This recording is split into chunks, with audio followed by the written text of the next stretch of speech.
ظلم کا خاتمہ اور عدالت کا قیام ہے، یہ ایک شریعت مقدس اسلام کا تقاضا ہے۔ لیکن میں یا کوئی شخص یا کوئی گروہ جو ہے وہ چاہتا ہے کہ وہ پاکستان میں یا روئے زمین پہ ظلم کا خاتمہ کرے، عدالت کو قائم کرے، تو میرے عزیزان وہ چیز جو ہے جب تک معاشرے کی قوت نافذہ آپ کے ہاتھ میں نہیں آتی، آپ روئے زمین پر یا اپنے ملک میں یا اپنے علاقے میں ظلم کا خاتمہ نہیں کر سکتے۔ دعائیں کر سکتے ہیں، آپ کرتے رہیں دعائیں۔ تو اس واسطے چونکہ ظلم کا خاتمہ کرنا اور عدالت کا قیام جو ہے یہ شریعت مقدس اسلام نے ہر انسان کے لیے لازم قرار دیا ہے کہ جب تک میں زندہ ہوں یہ چیز جو ہے، اور صرف یہ نہیں کہ اپنی ذات میں، پہلے یہ اپنی ذات ہے، پھر اس کے بعد میرا اپنا گھر ہے، ماحول ہے، خاندان ہے، قبیلہ ہے، محلہ، شہر، ملک اور روئے زمین۔ اور یہ جہاد جو ہے ہر مسلمان کے لیے اس وقت تک جاری رہے گا جب تک روئے زمین سے ظلم کا خاتمہ نہیں ہو جاتا۔ یہ جو ہم تقاضا کرتے ہیں اس چیز کے لیے کہ جناب اسرائیل جو ہے وہ ظلم کر رہا ہے،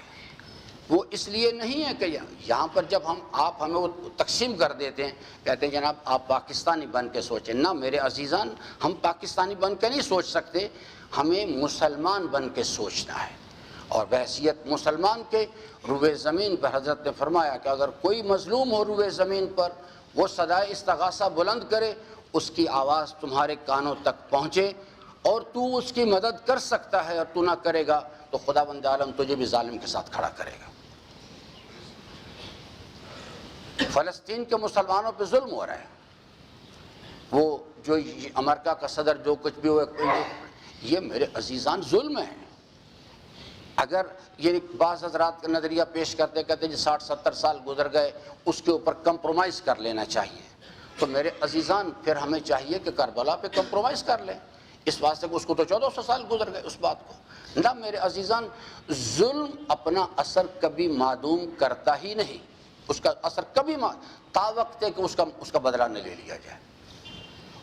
یہ چیز جو ہے ممکن ہی نہیں ہے، یہ اس کو ختم کر دیا جائے۔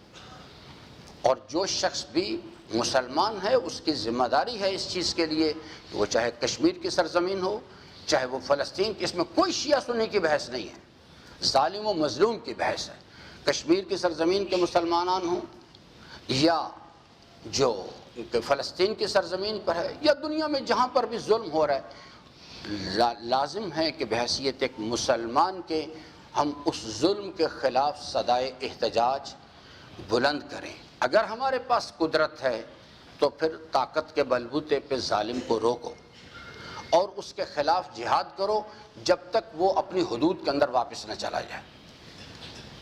دوسری ہے کہ اگر یہ قدرت انسان کے پاس نہیں ہے تو پھر کیا کرنا چاہیے؟ حضرت نے فرمایا کہ پھر ایسا کرو کہ اس کے ظلم کے خلاف اور ظالم کے خلاف صدائے احتجاج بلند کرو اور لوگوں کو موٹیویٹ کرو اس چیز کے لیے کہ وہ ایک جماعت کی شکل میں کھڑے ہوں اور اس ظالمانہ نظام کو ختم کریں، اس ظلم کو روکیں کسی طرح سے۔ اور اگر یہ بھی انسان نہیں کر سکتا تو پھر تیسرا مرحلہ جو ہے وہ یہ ہے کہ کم از کم اپنے دل میں ظلم کو بھی اور ظالم کو بھی برا سمجھو، اس کے لیے اپنے دل میں کوئی نرم گوشہ محسوس نہیں کرو بالکل بھی اس چیز کے لیے۔